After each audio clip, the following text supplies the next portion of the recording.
Hello. Welcome to the KB Michelle Green podcast. KB stands for Kingdom Builders Credit Repair, Kingdom Builders Business University, and Kingdom Builders Community Development Corporation. Welcome, and we hope that you enjoy.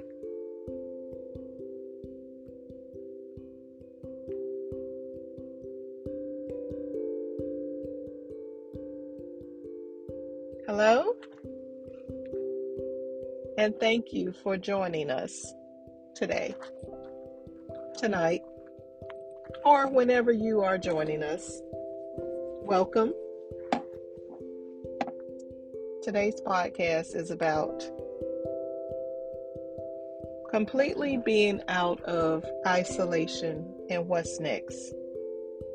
Whenever we come out of isolation, this mindset that we were secluded, isolated, completely by ourselves in a world where nobody really understood us, where nobody really catered to what needs we actually had to have met.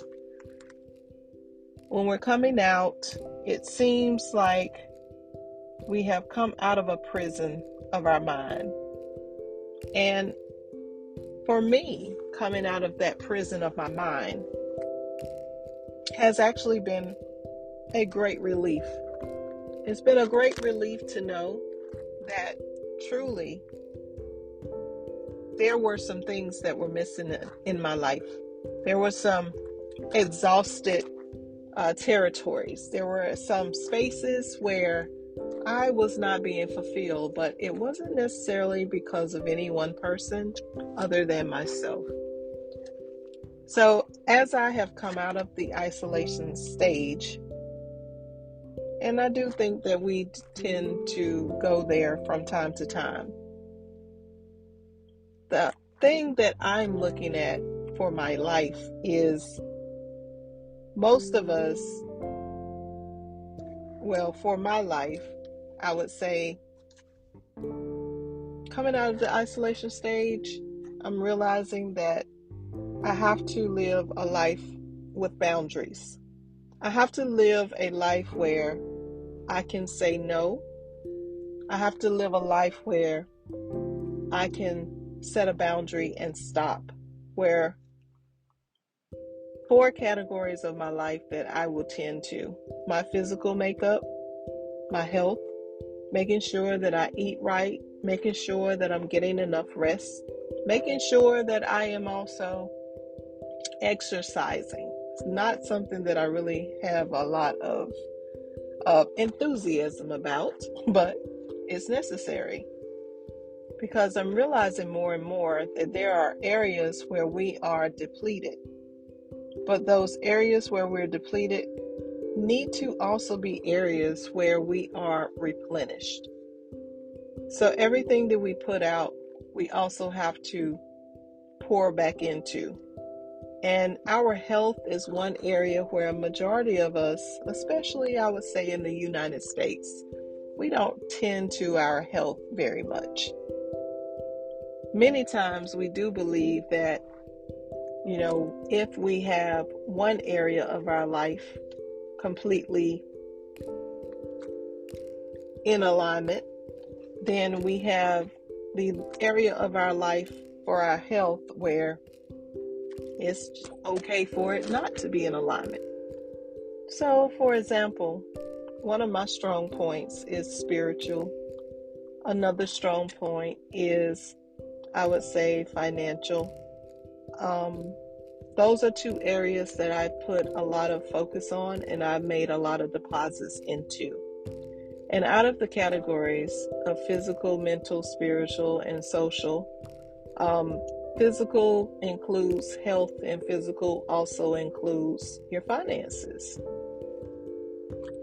I pretty much think that I even have the whole mental thing, the mental stability that can be there, but if mental involves emotional stability, then of course that's not an area that's one of my strong suits. So going back to the health part of everything, I'm thinking about, like, wow, just the reality of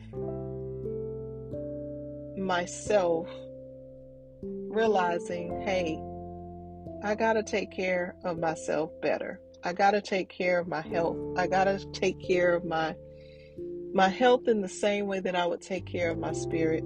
If I'm feeding my spirit every day, if I am replenishing my spirit every day, if I'm feeding, renewing my mind, making sure that I'm reading something about the Word of God, if I'm reading my Bible, if I'm listening to a podcast, if I'm praying, if I'm worshiping, if I'm praising, all of those are things that feed my spirit. I also have a body, and my body needs to be fed properly. My body needs to exercise, and my body needs to rest. In the same sense that I am spiritually full, I need to be physically taken care of as well. And then in my mental state of mind, which is what this whole isolation issue came from, here I am, realizing that I was emotionally bankrupt. I had given and given and given, and I hadn't received what I needed to receive. And it started with me. It started with the private victory of my own personal life, the life where I had decided that I could just continue to give and I didn't really need anything back in return. But that is absolutely not true for me or any human being on the face of this earth. So we need to understand, as people, regardless of our backgrounds, regardless of, our current status in life, that we are 4-part. We're 3-part, but we're 4-part. And the 4 parts that include the physical, mental, social, and spiritual breakdown.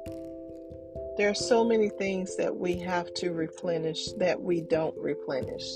A lot of times, like, relationships exhaust us. Relationships may wear us down. Relationships may take so much from us. Even the ones that we enjoy, even the ones that we support, even the ones that we're glad to be in.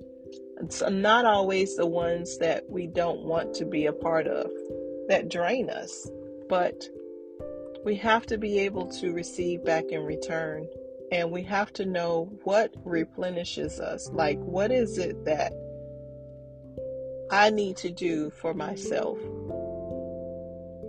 concerning certain relationships so that I can be fulfilled, so that I can be replenished? When is that quality time going to be taken? When is the actual, time spent with yourself alone going to happen? So I'm just thinking about all of these areas. If we look at our finances, when have we really financially just stopped and taken a look at our finances and saw the replenishment of our finances? Many of us don't replenish our finances. And when I say replenish our finances, what I'm referring to is how many of us actually save?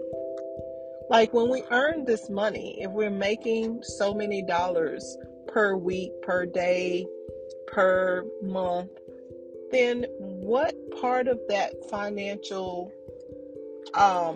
responsibility are we actually putting back for a rainy day? How much of that will we be able to fall on somewhere down the road? How much have we replenished our finances?